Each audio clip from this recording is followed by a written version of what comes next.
I have always believed that science can provide answers to everything. In my world, there is no place for illusions, superstitions, or myths. Everything is just equations, formulas, and laws of nature that we have not yet fully understood. So I decided to create a device that would allow us to look beyond our reality. The Portal Project is an ambitious name, isn't it? I've spent my entire life trying to create opportunities to improve this world. Have you ever had the feeling that waiting for something makes you abandon everything and focus on just one thing? For example, waiting for a parcel or meeting a person who is hundreds of thousands of kilometers away. The device should open portals to any part of the world. It was my way of saying to the skeptics, here's your proof. However, they just laughed when I first presented my idea. Dean, you're missing 2 screws on your head, is a typical reaction from my colleagues. But what do they know? History has always started with the ones who looked crazy, so I locked myself in my lab, limited my social circle to a few people who still believed in me, and started working. But in the end, I was still alone. 10 years have passed. Thousands of tests, failures, broken equipment, and empty bank accounts. I always felt like I was close, but every time some tiny detail that I couldn't catch or understand ruined all my plans. Attempting to test portal mechanism number 6791, I said, looking directly into the camera. After making changes to the computing core, I was able to achieve stabilization of the energy when it accumulated excessively in the external pathways. The cooling system of the core was changed. I decided to abandon water cooling and converted the system to an automatic supply of liquid nitrogen, because the last time the core melted due to high temperature. This is my last attempt. There's nothing more to improve. As I approached the control console, I saw the dim, soft blue light of the buttons that symbolized that the device was ready to be activated. I realized that no miracle was going to happen today. Startup initialization, I said as I pressed the activation button. Core temperature is stable. The average heat value is 85. Even if I don't succeed, I'm still keeping all the documentation and video recordings so that if there's someone as crazy as me in the future, they know it's a waste of time. Maybe I can save someone's life. I hope so. Initiating computation, force range 1 meter. Looking at the middle of the portal where the rift was supposed to appear, I hoped to see at least something, a spark, lightning, a flash. Any of these could prove that I had not wasted years of my life in vain. But nothing happened. The device just didn't work, as always, but this time it hurt me to even look at it. I knew it was going to happen. I was preparing for failure. But even after convincing myself that I didn't care anymore, it was so painful and sad that I just fell powerlessly into the chair looking at the ceiling. And what was I hoping for? All because of my stupid pride. I wanted to prove to others that I wasn't crazy. I've had enough, I whispered as I stood up from my chair. Picking up the hammer that stood nearby, I walked over to the device, holding back my anger. My emotions got the better of me. Strike by strike, I was destroying my past, my years of life, humiliation and pain. Hoping that this could bring me at least some positive emotions. But on the contrary, I felt only disappointment in myself. After another blow, the lights in the room went out, and I tiredly let go of the hammer, sitting down on the floor nearby, trying to collect my thoughts. What an idiot I am. What's the point of all this? What am I doing? I whispered, holding back tears.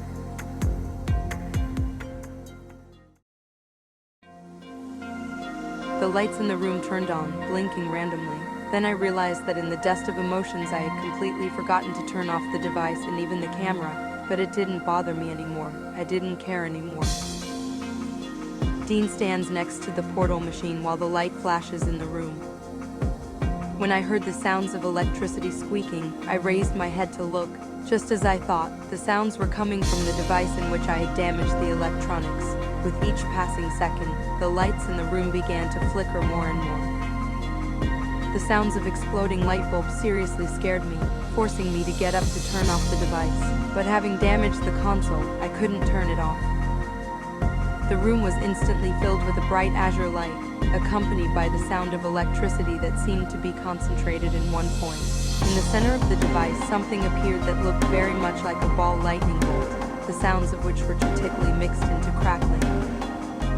Expanding rapidly, I didn't even have time to react before I was engulfed in this light. burning my skin. Having completely lost control of the situation, I lost consciousness from the pain. Some time later, when I opened my eyes, I woke up lying on a soft blanket of moss and grass, surrounded by fancy trees with purple leaves. "Am I dead?" I said, looking helplessly at the sky.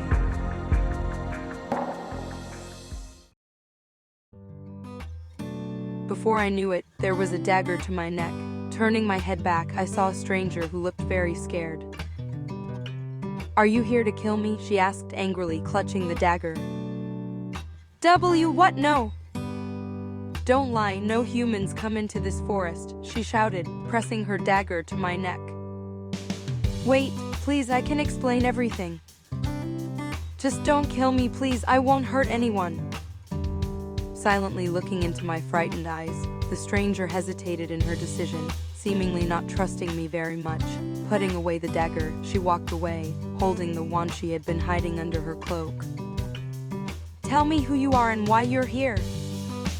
I don't know how I got here, that's the truth." "Your clothes don't look normal. I've never seen anything like them," she said in surprise as she looked at me. "Yours look different too," I said, looking at her. "You don't have any weapons on you?" "A weapon? No, why would I need one?" My words clearly surprised the stranger, almost making her laugh. "So you're really not from around here?" she said as she took off her cape. "No, I don't even know where I am," I said, looking around confused. Looking at the stranger, I froze in place. Her frail face bore a horizontal scar at eye level that seemed to have robbed her of her sight. Looking closely, I noticed her long ears, similar to those of an elf in a fantasy movie. "It's not very cultured to look at someone like that," she said, covering her face with her hood. "I'm sorry, I didn't mean to be rude, but your ears, I've never seen anything like them." "It's certainly rare to see an elf, but you seem shocked." "An elf? What?" "You look strange, like you're not from this world," she said, laughing. "Out of this world? Oh my god, the device worked!" "What are you mumbling about?" she asked, not understanding. "Look, I know how I got here, but even if I told you, you wouldn't believe me." "Well, you try," she said, coming up to me. "Okay, I guess I don't have a choice anyway, do I?" As I walked through this bizarre forest, I told a stranger how I ended up here, in this mysterious place. I shared with her stories from my world, my past, and what remained outside of this forest. Her interested expression and light smile revealed her sincere admiration. She listened attentively, as if every word I said opened the door to another reality for her. Her belief in my story seemed unbreakable, even though I realized how incredible it sounded. If I had been in her place, I probably would never have been able to believe in such an amazing story. The forest around us was filled with the sounds of nature, birds singing, rustling leaves underfoot, and the light sound of wind in the tall crowns. Amidst this harmony, our voices seemed to be part of something bigger, as if nature itself was listening to my story along with it. Well, it's hard to believe, but I'm not surprised by anything anymore. I've been meaning to ask you, how do you see me without opening your eyes? Even though I have been deprived of my eyesight, I can still see everything perfectly. It's all thanks to my magic. Magic? There is magic in this world? Magic exists in many forms in this world. It can be visible or hidden, physical or intangible. Everything around us, every stone, every plant, and even the air we breathe, is imbued with magic. Mana is the life force, the basis of existence. It pulsates in all living things, feeding organisms with energy that allows them to grow, create, and survive. Its manifestations are infinitely varied, but at the core is one essence, one force that unites everything around us. There is no magic in your world? No, in my world, magic is more myth than reality. Although people are still debating this topic, some believe in its existence, others categorically deny it, but in general, most people rely on science.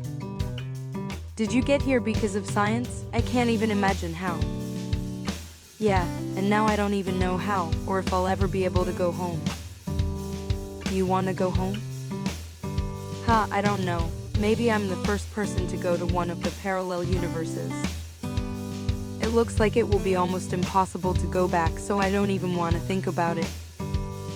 And besides, there's nothing waiting for me in that world. You don't have anyone? There were, but everyone left me because of my decisions. That's where we're similar. My story is similar. I wouldn't mind hearing it. The stranger sighed, and her gaze disappeared into the distance for a moment. I lived in one of the elven forests in the east of the continent, she began. An elf princess sounds interesting, I said, trying to imagine what she looked like in a crown. Elves, unlike humans, are practically immortal. We live for tens of thousands of years, she continued, sounding sad. But our people are very conservative. We have always maintained neutrality while remaining hostile to outsiders. She paused, as if considering her next words. I was supposed to inherit my mother's throne when the time came, but I didn't want to. I always felt like a black sheep among my own. Nothing I was forced to do brought me joy, she smiled, but it was more bitter than warm. Although we elves have a natural talent for magic, it has always been forbidden. Our elders believed that to use magic was to go against the very forces of nature. Instead, our entire lives have been devoted to protecting sacred forests and territories so that other races cannot destroy them. But magic, it always beckoned to me. I believed that we should live in harmony with it, not be afraid of it, to use it to help others and of course to protect our forests, she said. Her gaze filled with sparkle again, her voice trailed off and she lowered her head, touching her eyes with her fingertips. The stranger I studied magic in secret from the others, but when they found out, her voice trembled and pain appeared in her eyes. Well, I think you can guess, they wanted to kill me. I was able to escape, but now I'm wanted all over the world. She exhaled quietly, as if she had finished a difficult confession, and her eyes turned to me again as if waiting for me to say something. To do such a thing, only through some kind of magic, it's barbaric. How could you be so afraid of something that could help and protect you? They had their reasons, and I understand that. Magic in the wrong hands is a weapon that almost destroyed the world. No one learns from their mistakes. But still, your intentions were pure, weren't they? Who knows, she said, looking up at the sky. Magic is power, and power can intoxicate even the most righteous soul, distorting its desires. In my world, it's exactly the same. People are constantly fighting wars with each other, using weapons that I think are hundreds of times more terrible than any magic. It can wipe out cities and even entire countries in the blink of an eye, just by pressing a button.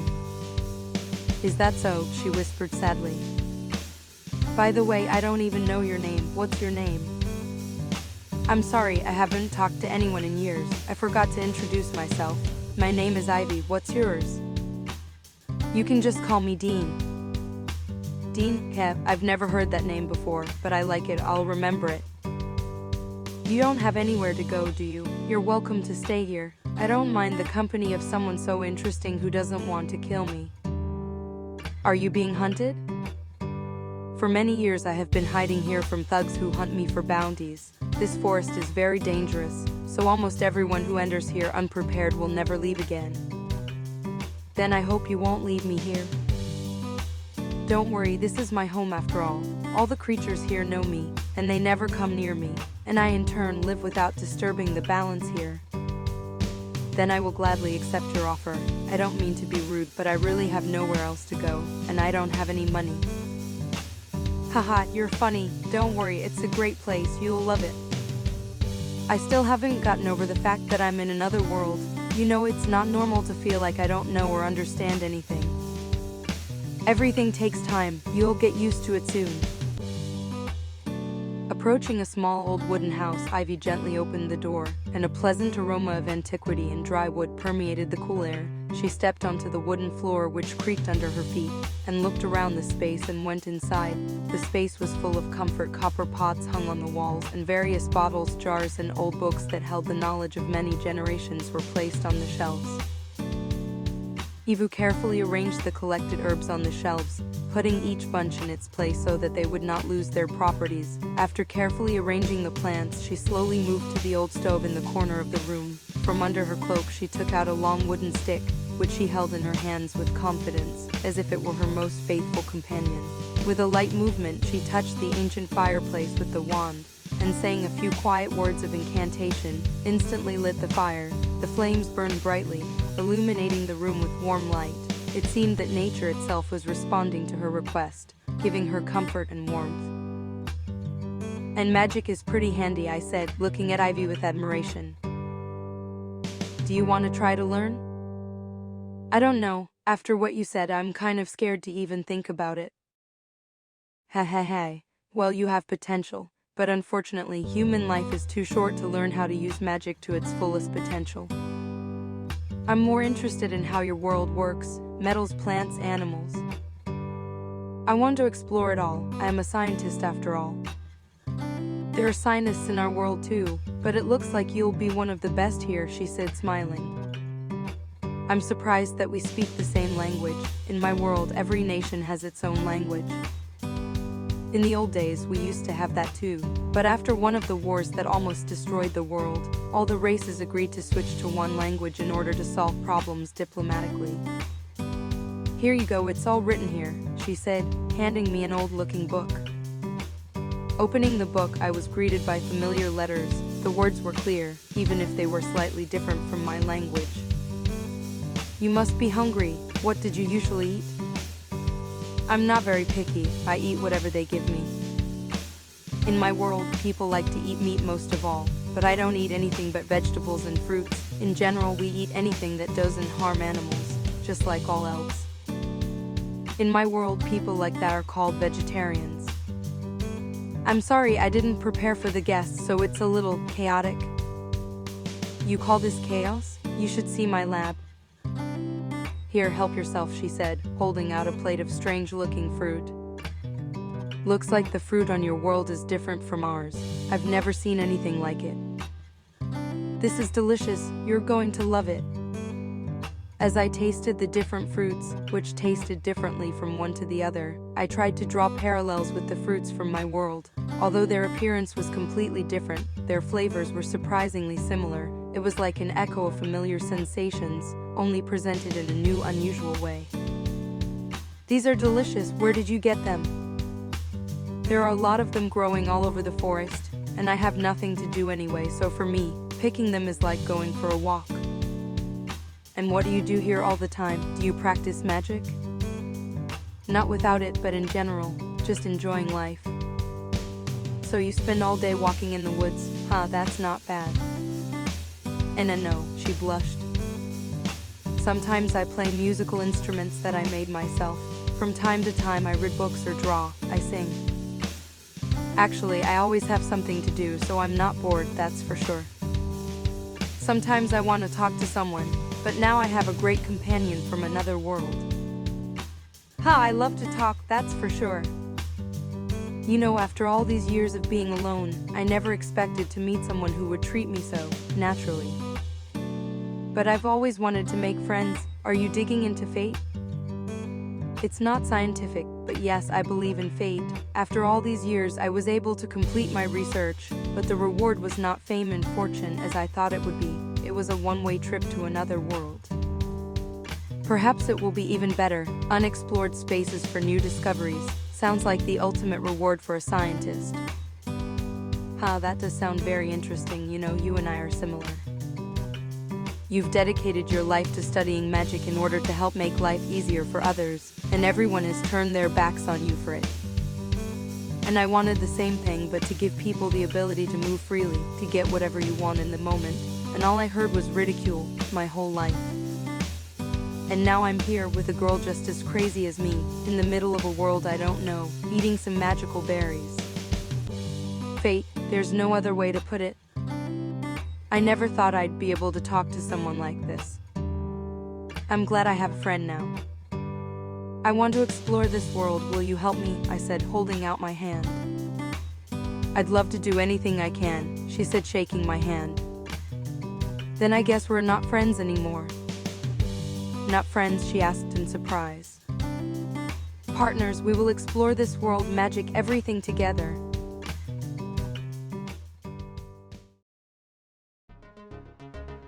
Partners, huh?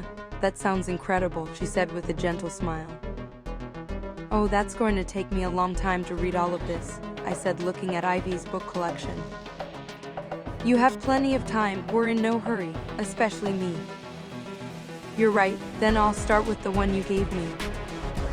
I'll make some tea, she said as she walked to the kitchen. As I immersed myself in the world of books, I became more and more fascinated by the stories of this world.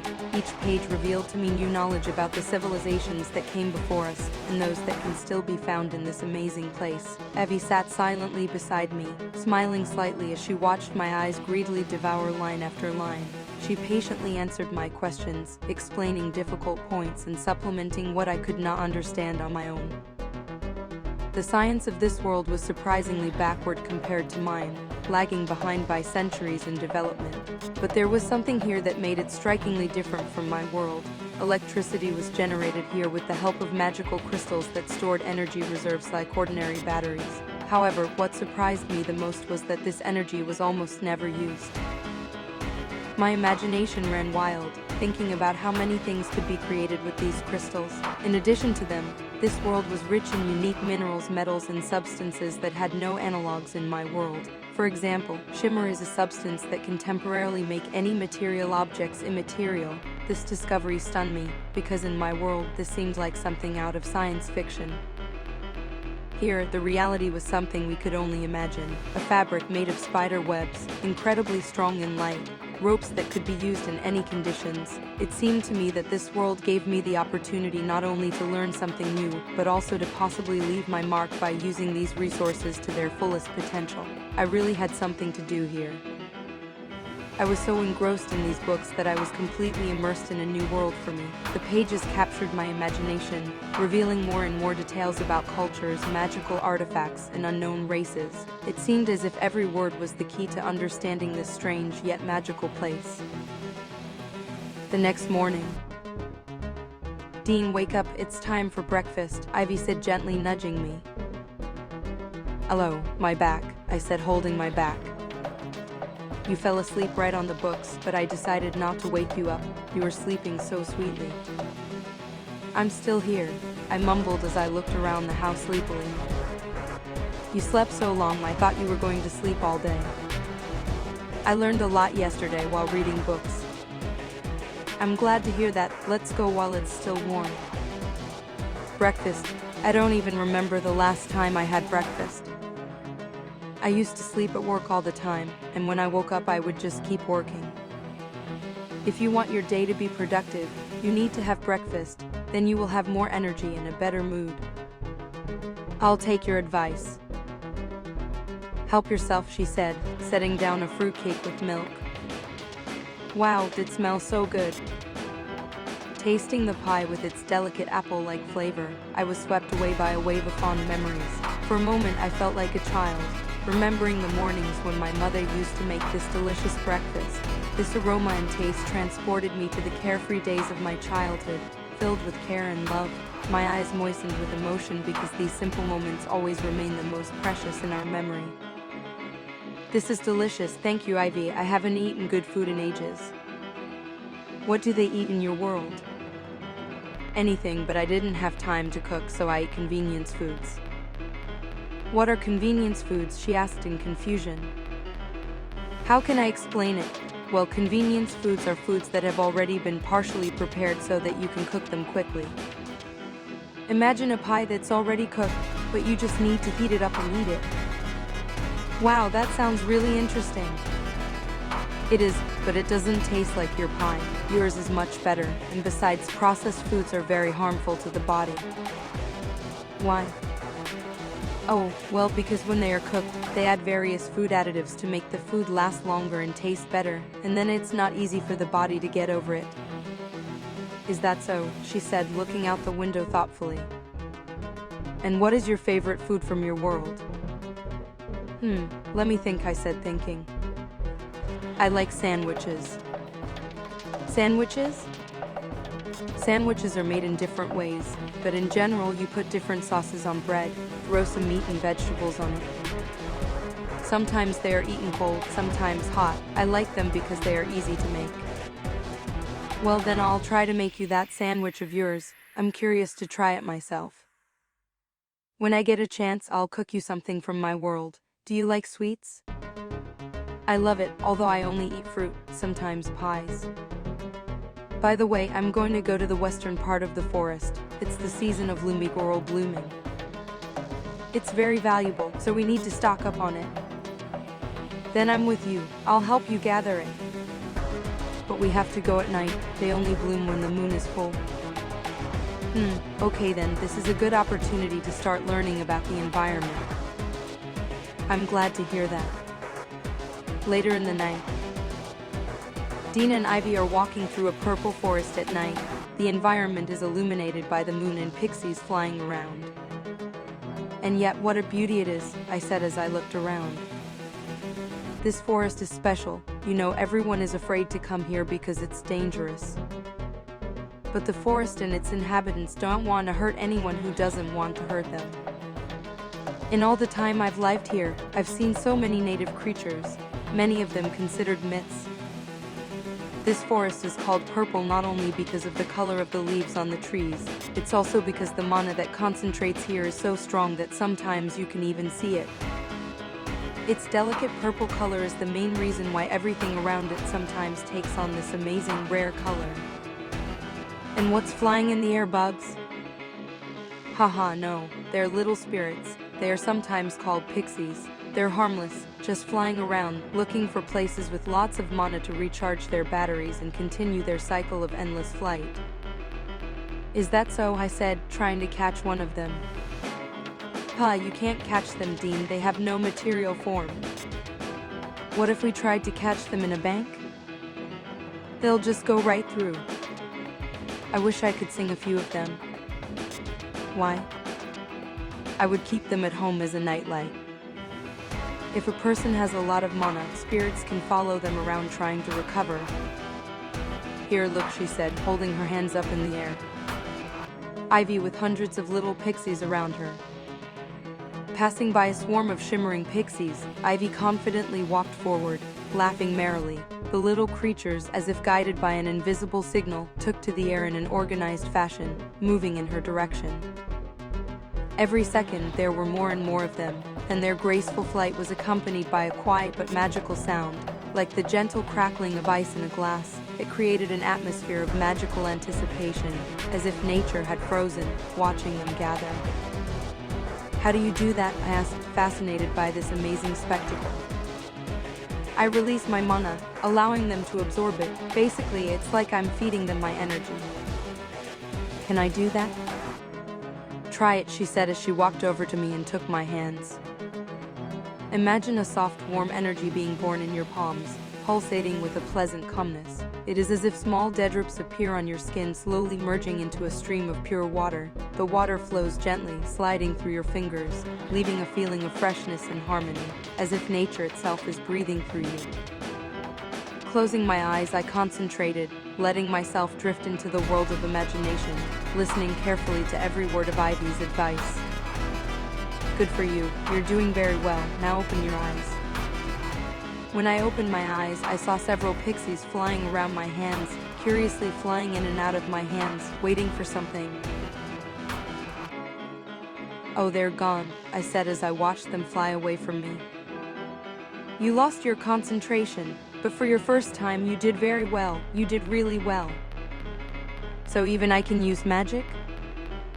You can, but only the simplest kind. Why? People have a very limited supply of mana, which is almost impossible to increase. But even with that, people have other equally wonderful abilities. Really? What are some of them? Adaptation, she said, looking thoughtfully into the distance. In my lifetime, I've seen races born and disappear, countless wars fought and only a few survived.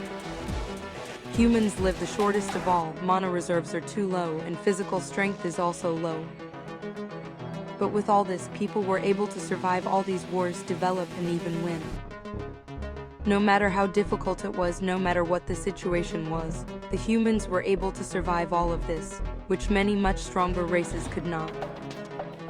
Each time inventing something new, adapting to the situation, they always came out of the water.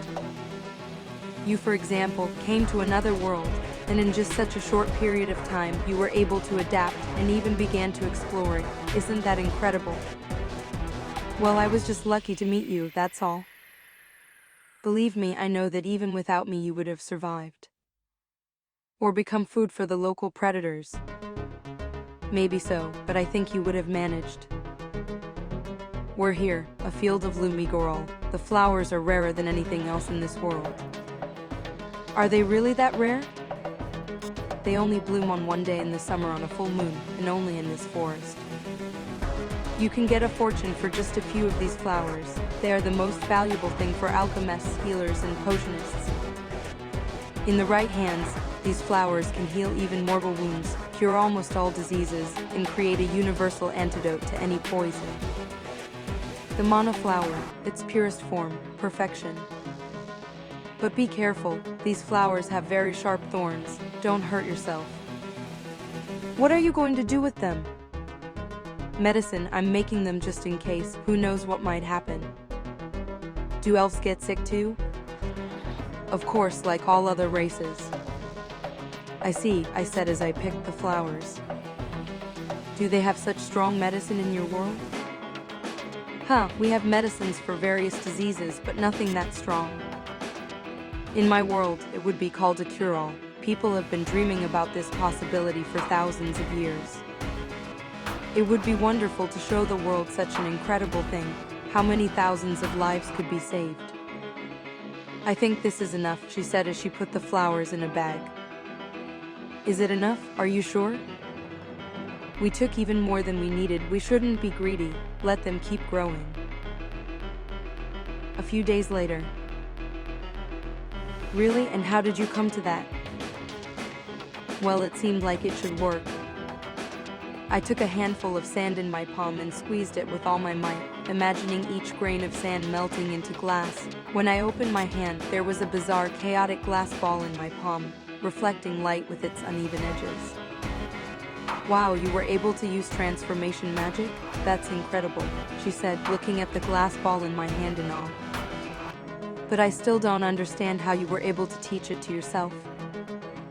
Do you remember when we were walking in the woods and you taught me how to feed Pixie? I thought magic worked like imagination then. Well, imagination is one of the components. By imagining, we shape and concentrate magic.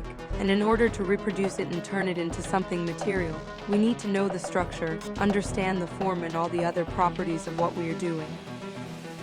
But in your world, because science is not developed, people don't really understand how certain things and materials work. For example, I said looking at the fire. There are many kinds of fire. Depending on the burning, it can be hot or cold. Cold fire? I've never heard of that before. Well, it's more of a metaphor. Cold fire is a process that produces less heat. She muttered, looking at me thoughtfully. Anyway, I knew that glass is made of a certain kind of sand, and that it takes a lot of heat to turn that sand into glass. I decided to try it and it worked. You have mastered a very complex branch of magic. Transformation is considered one of the most difficult types of magic. Many alchemists spend their whole life studying to at least come close to what you were able to do today. Although almost all of them only want to learn how to create gold. They lack understanding. And you need practice, she said, touching the glass ball. The shape is very chaotic. You lose concentration easily. It's hard. Even this ball took me a few tries. Then keep practicing, she said with a gentle smile. Day after day, I tirelessly explored the environment, trying to solve all its mysteries that kept me busy. Every new detail, every hidden aspect of the world became a challenge and a source of inspiration for me. I persistently improved my skills in transformation magic, trying to comprehend its subtleties and limits. In my free time, I delved into the seemingly endless supply of books that Ivy kept, discovering depths of knowledge that I could not even imagine. These days became a journey into the unknown for me, filling every moment with new meaning and a desire for perfection. Oh, there you are. I've been looking for you. Have you been practicing since this morning? Yeah. I see you've improved a lot, she said, looking at the hundreds of glass balls around me. But if you spend so much mana, you might get sick. I know, I have a pretty good idea of my limits. Right now I can create about 10 balls in an hour. If I try to do more, I get sick. What kind of book is this? I don't remember this one, she said, picking up the book that was lying next to me. Oh, this, I write it in my spare time. Interesting. What's it about? It records everything that can be useful to the people of this world. Of course, I'm not much of a writer, but someone will figure it out. You describe everything in such detail that even a small child can understand. I try, haha. Human life is too short, so we need to give as much information as possible to the next generations to keep the progress going. In my world, people have made such progress only because information has been passed down from generation to generation by word of mouth, books, stories. Maybe my book will be useful to someone someday. Why do you train with glass? I want to do something incredible, but for that you need to have very good glass lenses. Lenses, what do you need them for? I'll show you when this device is ready. Alright then, come on, I've already made breakfast. My goal seemed simple, but at the same time it was incredibly ambitious, to create a microscope to see this world from a completely different angle. I dreamed of uncovering secrets hidden beyond the human eye and understanding structures that previously seemed beyond comprehension. Creating the lenses was the most difficult stage of this task. It required weeks of hard work, careful experimentation, and constant attempts to find the perfect shape and transparency. Sometimes I lost faith, because every small mistake made me start over, but eventually, through perseverance, I managed to create the first usable lens. Now all that was left was to put all the parts together, adjust the mechanisms, and see if my creation worked. I could feel the excitement building inside me, because every little thing could decide the fate of the entire project. It's scary to imagine how long it would have taken if I had to do everything manually. Without the technology I was used to, the process turned into a real challenge. But that's what made me persevere. Step by step, I introduced elements of modernity into this world, modifying them so that they harmoniously fit into the surrounding reality. Each new success inspired me to do more, and this microscope became not just a tool, but a symbol of my belief in the possibility of changing everything around me with my own hands. Ivy, I did it! What? She sat down on the bed, confused. The microscope, I made it. Micro what? A microscope. It's a device to see the smallest details of anything. Well, mine is not that good, but it works. Here, remember this flower, I said, holding up a petal of a lumigorl flower. A lumigorl petal. What are you going to do? After fixing the leaf in the microscope, I carefully adjusted the focus to make the image as clear as possible. Satisfied with the result, I returned the instrument to Ivy and held it out with a smile. Take a look inside. You'll see something very interesting. Ivy sat still, watching in silence, until she jumped up and exclaimed, "Wow." Sometimes I forget that she doesn't see with her eyes, but through some kind of magic that I don't understand, which transmits images directly to her brain. It's so beautiful, but what can you understand from this picture? You can't even imagine how much information you can learn. Now I even know how this plant can cure diseases. Oh, I don't even know that. The thing is, thanks to the mana stored inside the petals of this flower, everyone who touches it without realizing it transfers an incredibly small amount of their mana. The plant adapts to the mana of the person who touches it by changing its structure, which is not visible to the naked eye. But since this flower has a very strong defense mechanism, it instantly forms something very similar to antibodies that instantly destroy any harmful elements. Even if these elements are not harmful to the flower itself, it reacts to them by creating a countercation to them. It's incredible. You can't even imagine how many answers you've given to questions that I couldn't find out for years. And all of this, thanks to this microscope? Yes, and this is just the beginning. I can do incredible things. I can't wait. You know, it's really interesting. Science. I never thought you could learn something just by looking closer. Haha, well, I can't take any credit for that. I didn't invent the microscope. In my world, it was a great scientist. And other people, generation after generation, improved it. I think given enough materials, maybe I can improve it. But for now, he's enough. What are you going to do next? I can't wait to see what you come up with next. I haven't thought about it yet. The microscope took me so long. I can't imagine how long it will take me to do something bigger and more complex. If you need any help, you can ask me. I'm not that good at science, but I know a lot of interesting things. I have no doubt about that. Together we will reach unprecedented heights. I've always dreamed of having a drug addict like you. A few years later. Where are you? I've been looking for you everywhere. Did you want something? She asked thoughtfully as she mixed the reagents. I still can't get used to the fact that you actually started studying science. Well, I have nowhere else to develop in magic. I don't even know if there is anything beyond my knowledge. And the only thing I can do is learn from you, improving my transformation magic. What are you working on? You once said that if you mix potassium and water you can... Wait! Before I could say anything, Ivy had already mixed the reagents, causing the flask to explode. Oh, did I do something wrong? She asked in surprise. Potassium and water react to create a flash or even an explosion. You could have hurt yourself.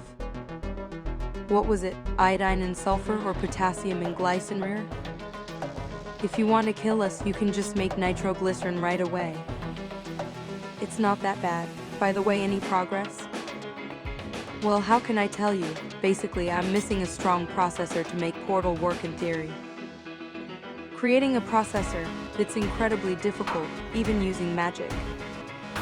I know how it works and how to make it, but even so, I'm missing a bunch of materials and most importantly, equipment.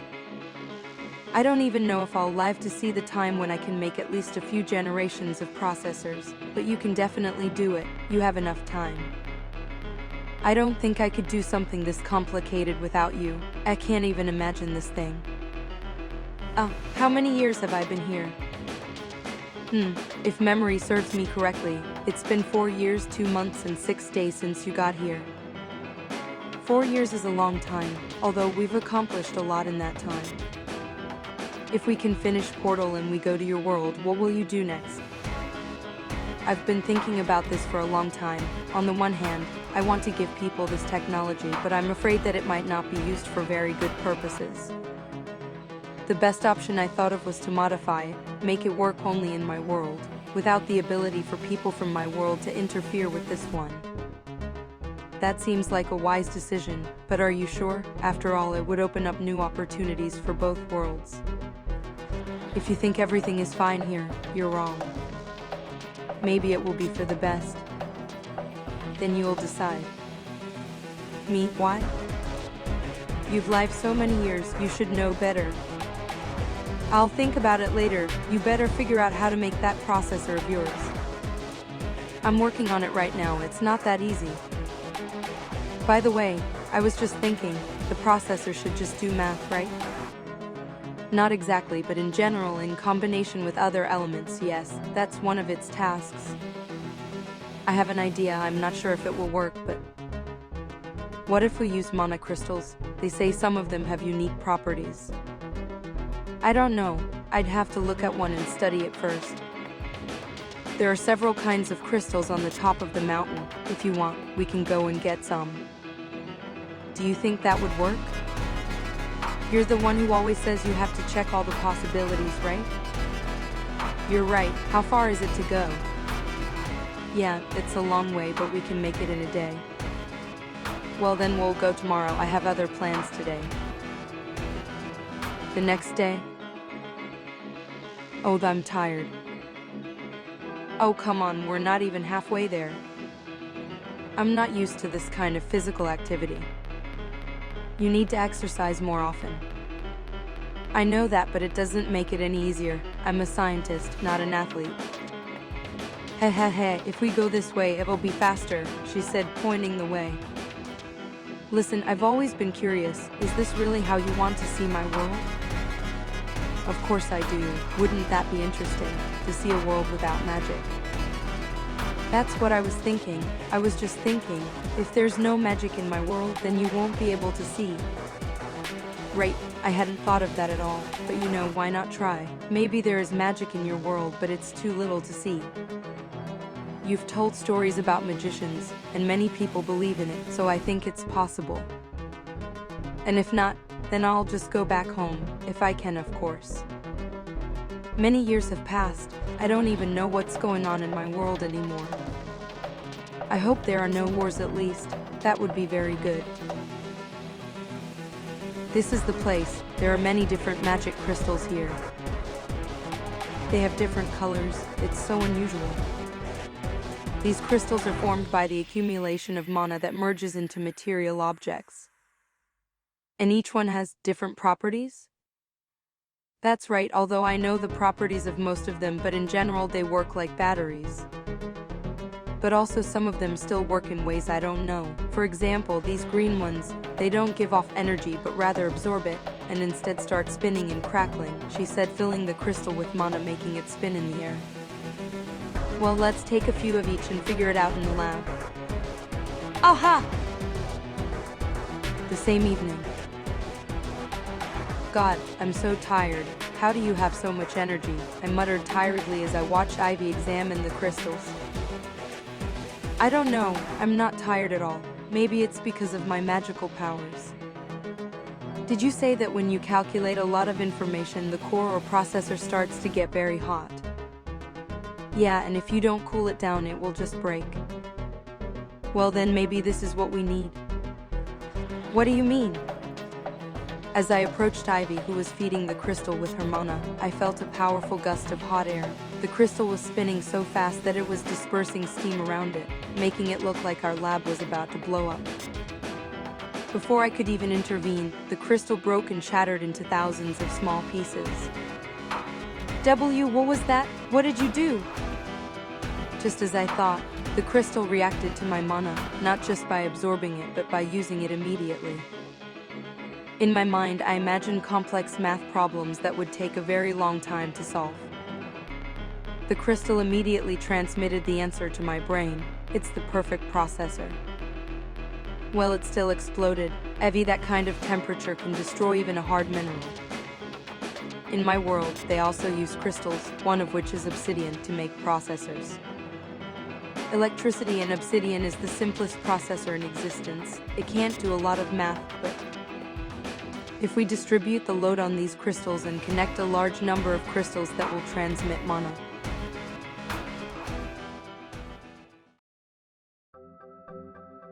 That could work, I said excitedly. Then what are we waiting for? Let's try it. After connecting hundreds of crystals one by one to a complex power circuit, Ivy and I began to integrate it all into the portal mechanism. It was a painstaking process that required several sleepless days and nights filled with calculations and experiments. Each crystal had to be fine-tuned, ensuring a perfect balance of mana to avoid overstructuring or losing energy. We carefully checked the mana consumption at each stage, calculating the smallest deviations that could disrupt the stability of the system. Each failure forced us to start again, but we did not give up, bringing the mechanism to perfection. Gradually, our work took shape, transforming a chaotic network of crystals into a synchronized system that breathed the harmony of magic and technology. A few days later. I think that's it, said Ivy as she checked the mechanism against the schematic. Are you sure? We didn't miss anything? Well, unless you've forgotten something. Believe me, I have this diagram memorized. I spent my whole life creating it. That's true, but we've replaced many parts from your world with those from here, and the green crystals we call processors may not be enough. Well, even if it doesn't work, I won't be disappointed. At least we did everything we could. It's just not possible to create a full-fledged processor like the one in my world here on your own. Maybe if we had thousands of human resources, but it's just you and me here. By the way, in all these years I have never left the forest. It's a shame. I'd love to see the local architecture. You'll have that opportunity as soon as we get back here. If everything works out, we'll be able to travel the world whenever we want. You're right, at least I'll be able to treat you to some of the goodies from my world. I wonder if my bank account is still active. I could use the money. Just in case, I brought some of mine, she said as she opened a bag of gold coins. Where did you get all that money? I stole it when I was running away from the Elf Kingdom. I was a princess, remember? I haven't forgotten, Your Majesty. Well, are you ready? She asked as she walked up to the portal. Honestly, I'm a little doubtful. What if only one of us is going to make it? Last time the device was very unstable. Then let's try again, she said, pulling the lever. Dean and Ivy stand next to the portal machine. The portal mechanism came to life, and the system began to work with increasing power. The crystals, as if obeying an invisible force, rose into the air one by one, creating a shining vortex. They greedily absorbed the mana reserves from the crystal batteries at the heart of the structure, making it seem as if magic itself was filling the space around them.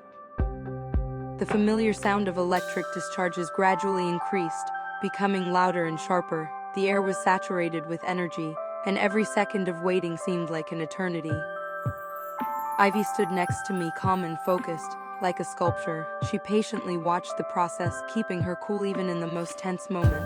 And I couldn't hide my nerves. My breathing was getting faster. I was almost gasping for air, feeling the tension piercing my every nerve. Something was brewing, something incredible. The lights in the lab began to flicker, just like last time. Everything was going according to plan, and I understood the reason for this phenomenon. The portal was creating powerful electromagnetic pulses that were disabling all the electronics around it. The lamps that Ivy and I had designed for this world flooded the room with a harsh, blinding glow, momentarily blinding us. But within seconds, everything returned to normal. A rift appeared in the very center of the mechanism, a bright, pulsating rift that looked like a portal. It worked, she said as she approached the portal. I hope it leads to my world. I don't want to have to start all over again. I'm sure it does, she said, staring at the portal. Look, can I see the lab? I looked through the portal and saw my old lab as if in a very blurry mirror reflection, and I realized that we had succeeded.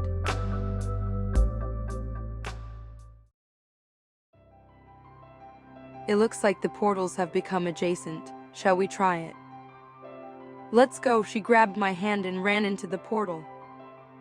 In an instant, we were in my lab. Everything was exactly the same as the day I moved. It seems that no one even came to check if everything was okay. Ivy, do you see? I said worriedly as I walked over to her. Yes, but it's very difficult to maintain the magic in your world. Even for me, it's incredibly difficult. There is very little mana here. No wonder it's considered a myth. I sighed in relief. What's next? Have you made up your mind? Yeah, I know exactly what I want to do now. We're going to show the world the wonders of the technology we've developed.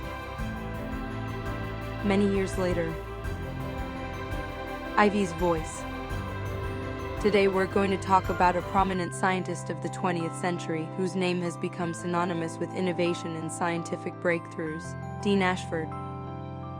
His achievements changed the course of history. Thanks to his tireless efforts and brilliant discoveries, Dean Ashford became the one who solved one of the greatest mysteries of mankind, the secret of teleportation. His scientific work became the basis for technologies that once seemed like science fiction, but his greatest discovery was also his greatest mystery. Is it true that it was you who helped him develop the technology of teleportation? Yes, it was a long time ago. To be honest, the time I spent with him was like a second. In his short life, we were able to achieve a lot. To be honest, I really miss talking to him. He was a great man and a friend. That's all for today. You can be free. You did manage to change the world, didn't you, Dean? She whispered, looking at the photo on the hologram. I'll be joining you soon. You know we elves live a very long time, but everything has an end, even us. I hope that in the next world, I will be able to be with you again.